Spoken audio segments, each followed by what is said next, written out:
Hello comrades, you are watching RedIvan Military, and today we'll talk about uniforms and equipment of the motorized troops of the Belarusian Armed Forces.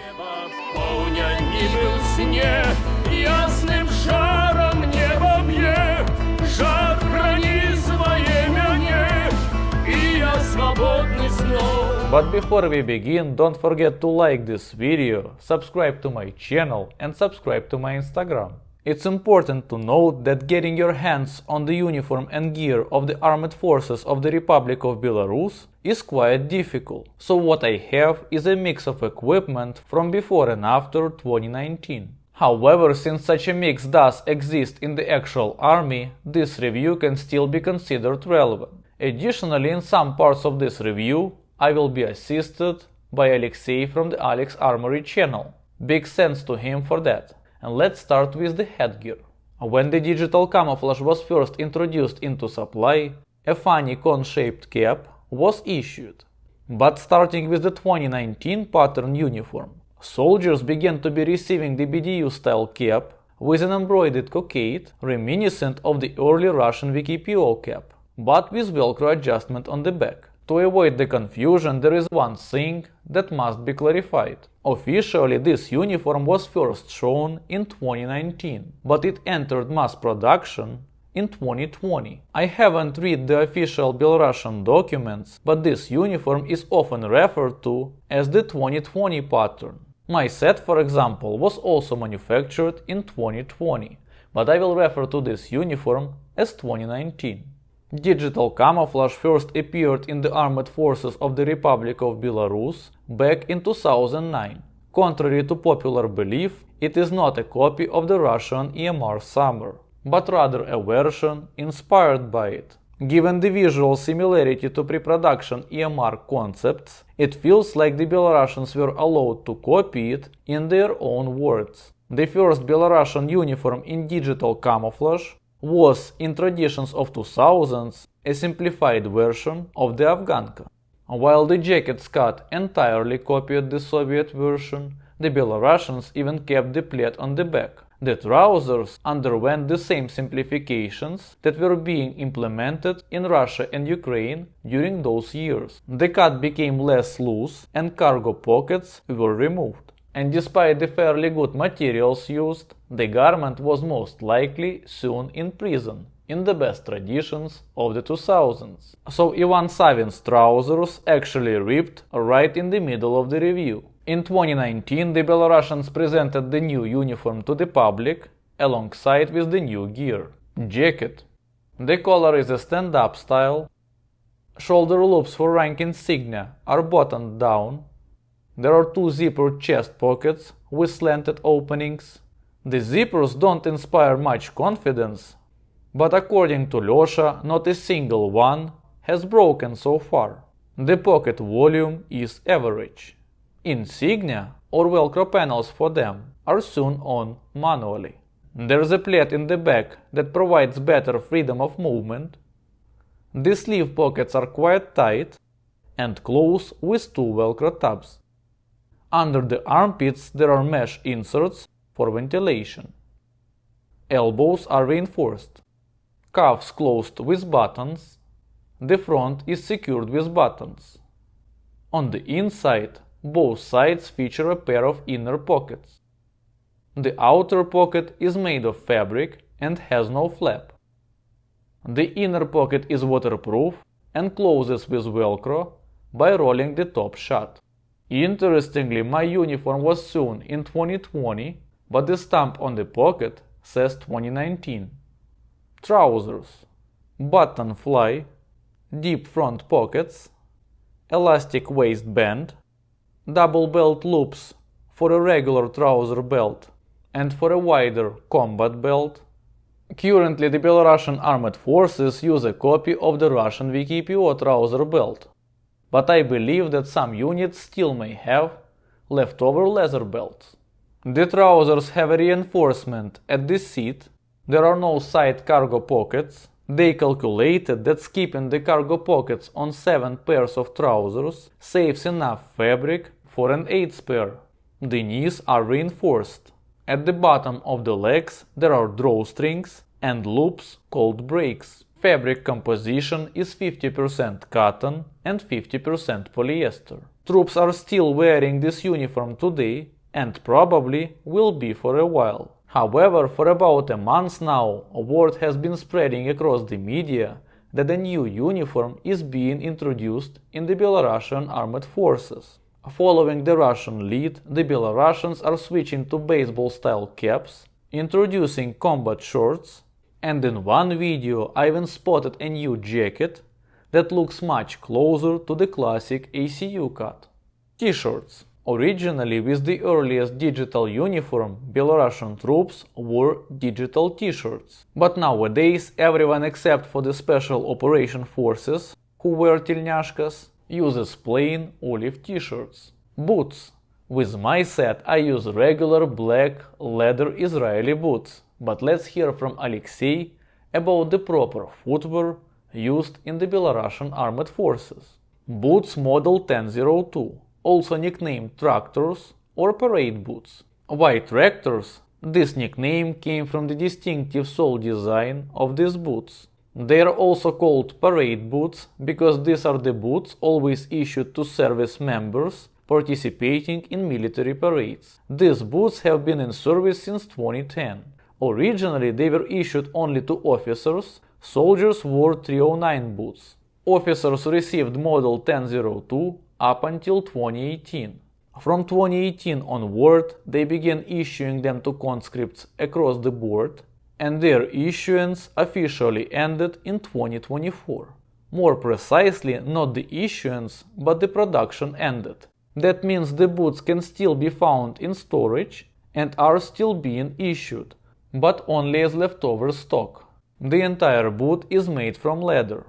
There's only one soft insert at the top of the shaft. Like in model 309, there is a leather insert on the tongue to prevent water from getting inside. So in theory, you can wade into shallow water with them. As you can see, the old version of the sole had this cross pattern. Starting around 2018, a new type of sole was introduced. Boots model 10359V has been in use since 2010 and are commonly nicknamed cops or border guard troops. Since 2010 they've been issued to internal troops and the state border committee units. What sets them apart from the previous models is that instead of eyelets, the shaft has the metal rings. These boots can be divided into Type 1 and Type 2. Type 1 has metal hooks instead of rings. Starting around 2020 they switched to the ring type design. From 2018 to 2020, Type 1 boots were issued only to officers. Type 2 boots began being issued in 2020 and are now issued widely across all units.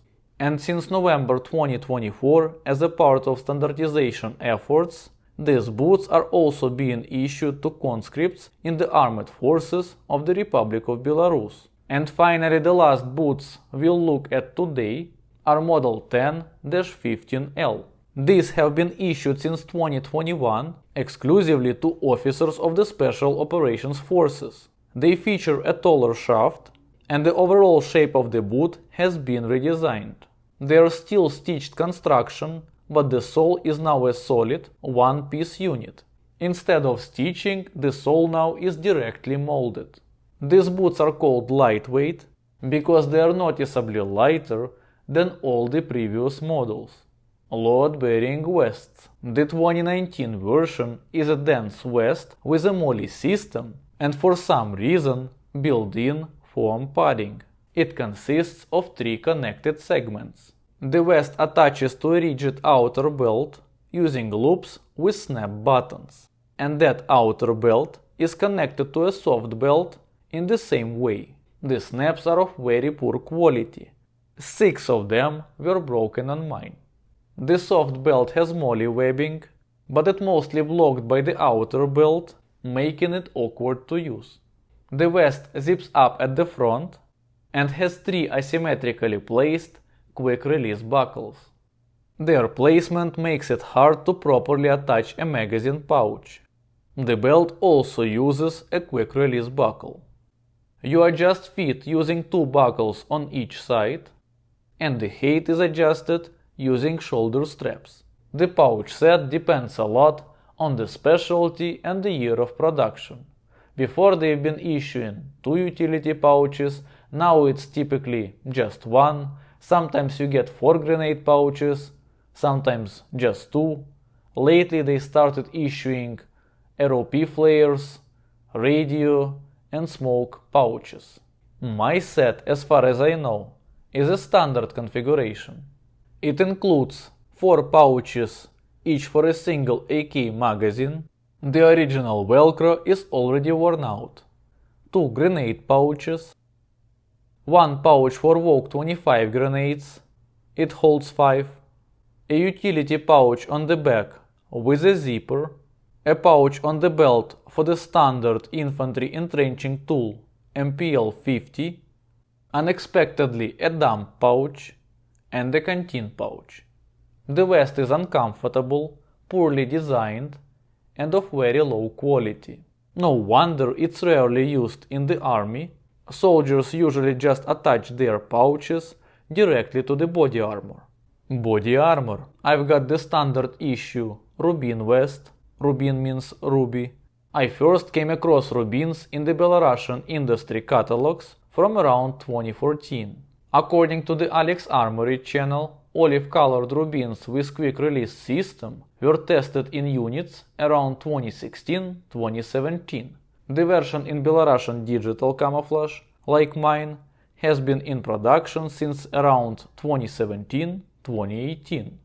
Since 2015, the Warren 11 vest, Warren means crow, has been used in the armed forces of the Republic of Belarus. In 2019, the Storm vest, Storm means storm, was introduced and it's been supplied to the troops since 2020. All these vests use steel plates rated at protection class 4. Why am I telling you all this? It is because Warren and Storm are way more common in the Belarusian Armed Forces.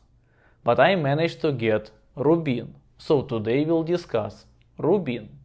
The vest consists of front and back panels, both with moly webbing.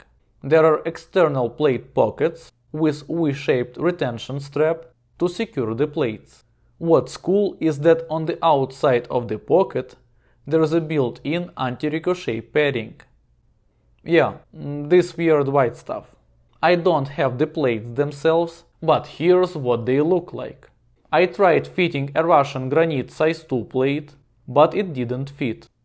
Both panels have internal compartments for aramid inserts. There is also a ventilated impact absorbing pad, though it's pretty minimal.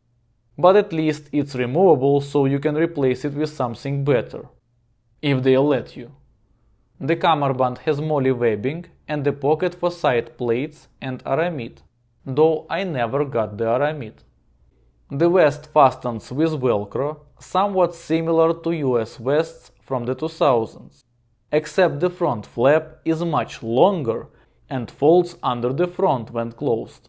The vest comes with a removable 2-part neck protector and a groin flap, which just dangles on Velcro. Not the most secure mounting system, but at least it's lightweight and it won't take your fingers off like the model monolith plate from NPOSM. So can't really complain. The groin module opens up so you can swap out the aramid when needed. As mentioned earlier, since 2020, the Storm vest has gradually been replacing other general issue armor in the Belarusian army, and in summer of 2024 a new version of the Storm came out.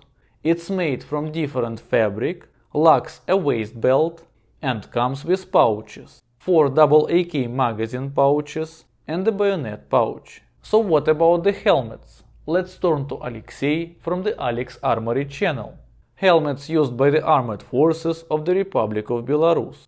First off, there are standard Soviet helmets, from SH-40 to SH-68. These helmets are still used in training regiments, various units and by conscripts during the basic training. Since 2015, the Belarusian Armed Forces have been transitioning to the aramid helmet Skat S1M1. Skat means Stingray. In 2020, an upgraded version appeared, the Skat S4M1. The main difference is slightly different shape of the shell and the Picatinny rail on the side. Otherwise, it's the same helmet, available in 3 sizes. And now, starting summer 2024, the protective helmet Tor is being widely fielded across the Belarusian Armed Forces. This protective helmet is manufactured by Polspo, located in Polotsk.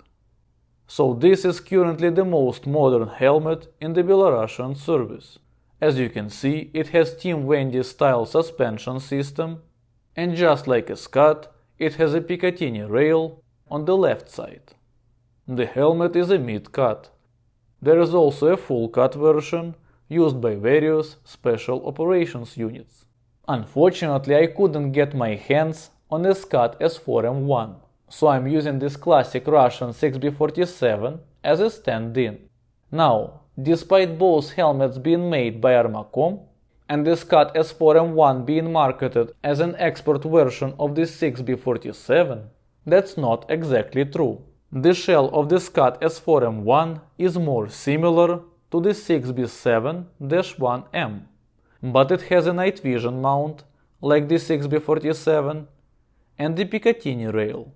But while the Picatinny rail on the 6B47 is mounted on the right, for some reason on the Skat S4M1 it's on the left, so the original Skat cover wouldn't fit either.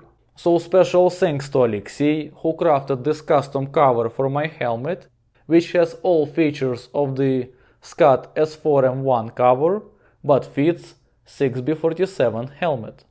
Unlike Russian covers, Belarusian helmet covers don't have flaps over the NOD mount or Picatinny rail, just simple cutouts. There is a segmented strap on each side and the back of the helmet for attaching masking elements, and 2 loops at the rear for securing protective goggles. The original cover also features paratrooper ears. With those ears, even Dumbo could make a jump. The cover is secured with a drawstring. With this helmet, Belarusians use Russian 6B34 goggles made by Kerasa. Belarusians were smart enough not to obtain these stupid fragile 6B50 goggles. Lately we have also seen increasing use of X-style joint protection, visually resembling Chinese-made. As for other gear, Soviet kit still dominates in Belarus. Soviet canteens, Soviet mess kits, Soviet bayonets 6H4 and 6H5, Soviet entrenching tools, half shelters, ROP flares, smokes, etc. Now let's talk about firearms. Just recently I saw an AK-12 in one of the MVD units. But in the army, especially among the motorized troops, it's still the Soviet classics.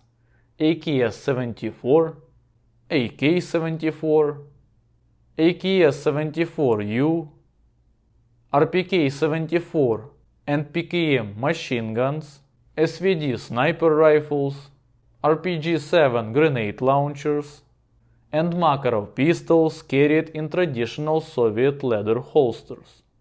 One distinctive feature of the Belarusian military is the widespread use of optics made by Beloma. Now let's see how it all looks together.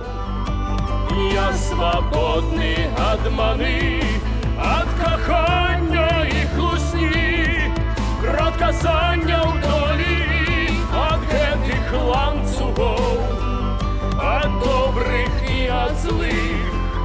У моей души нема больше места для вас. Okay, comrades, I hope you like this video. Subscribe to my channel, put like, comment, share this video with your friends. If you want to help channel financially, links are in the description, and also we have YouTube thanks. And I will see you next time. Bye. Я свободный, с диким ветром